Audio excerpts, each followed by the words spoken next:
Siklus pendapatan dan pengeluaran. Siklus pendapatan adalah rangkaian aktivitas perusahaan yang berkaitan dengan penjualan barang atau jasa hingga penerimaan pembayaran dari pelanggan. Tujuannya untuk mengetahui perincian saat terjadinya proses penagihan kas berlaku dan diterimanya pendapatan. Di siklus pendapatan ada 3 bagian, yaitu aktivitas bisnis, siklus pendapatan, mekanisme pemrosesan transaksi, serta pengawasan.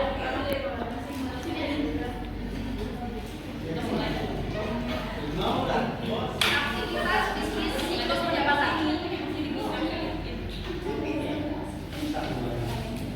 Yang pertama ada menerima pesanan penjualan, lalu pengiriman.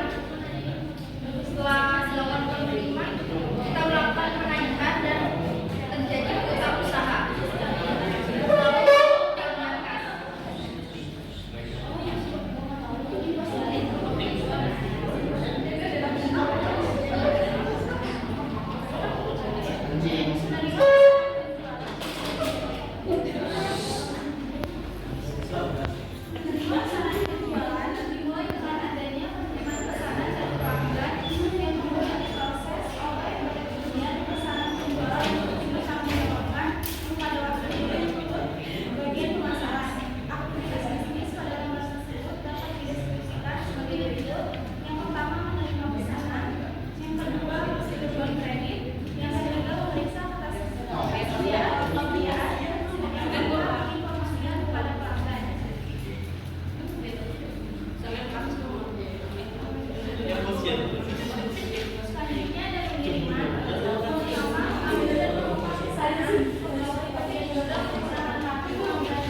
Penagihan dan piutang usaha.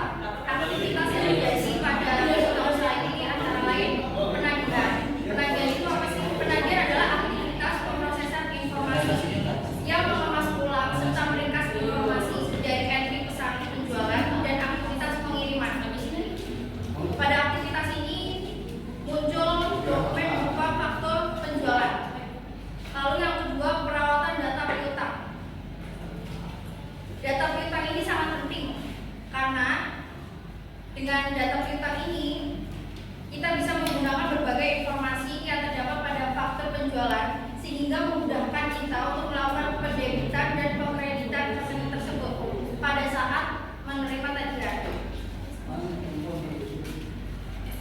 Lalu muncullah tagihan kas. Siklus akhir dari pendapatan.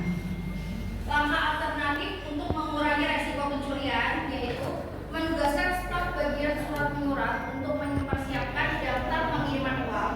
Lalu kemudian kita melakukan pengamanan pencurian kiriman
Sistem pelaporan manajemen.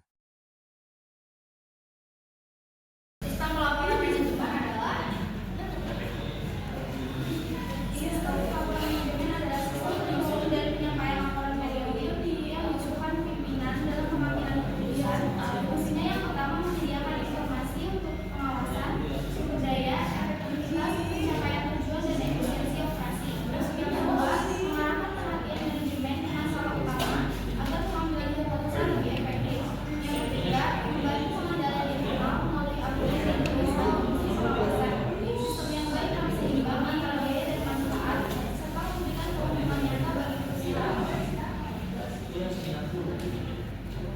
Lalu yang kedua adalah kebutuhan informasi manajer. Kebutuhan informasi manajer ini dipengaruhi oleh aktivitas dalam membuat keputusan, prinsip manajemen yang dianut, fungsi, level, dan jenis keputusan, struktur masalah yang dihadapi, dan yang terakhir jenis laporan manajemen yang dibutuhkan. Tahap pengambilan keputusan yang rasional, yang pertama identifikasi masalah, yaitu memahami gejala dan akar masalah. Yang kedua, menentukan alternatif solusi, yaitu memilih opsi sesuai kriteria yang relevan. Yang ketiga, menetapkan solusi, yaitu melibatkan sumber daya dan sistem pelaporan untuk monitoring. Yang keempat, monitoring implementasi, yaitu mengevaluasi keputusan dengan standar kinerja. Prinsip yang mempengaruhi sistem pelaporan. Yang pertama ada struktur organisasi. Yang kedua ada tanggung jawab dan otoritas. Yang ketiga ada jangkauan kendali. Selanjutnya ada fungsi dan jenis keputusan manajemen. Yang pertama ada fungsi perencanaan. Yang kedua ada fungsi pengendalian. Dan jenis keputusan dibagi menjadi 4: strategis, taktis, pengendalian manajemen, dan operasional.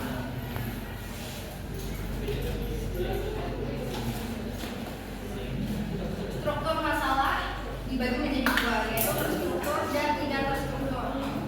Terstruktur ini maksudnya jelas prosedurnya, cocok dengan teknik data tradisional. Sedangkan tidak terstruktur ini maksudnya kompleks, butuh kreativitas, biasanya di level manajemen atas. Selanjutnya, jenis laporan manajemen ini ada 4, yaitu yang pertama laporan terjadwal atau periodik, yaitu rutin. Selanjutnya ada laporan insidentil sesuai permintaan, biasanya rapat penting. Yang ketiga ini laporan perbandingan, misalnya antar periode. Yang terakhir ada laporan indikator kunci, yaitu menyajikan catatan kualitatif operasional harian.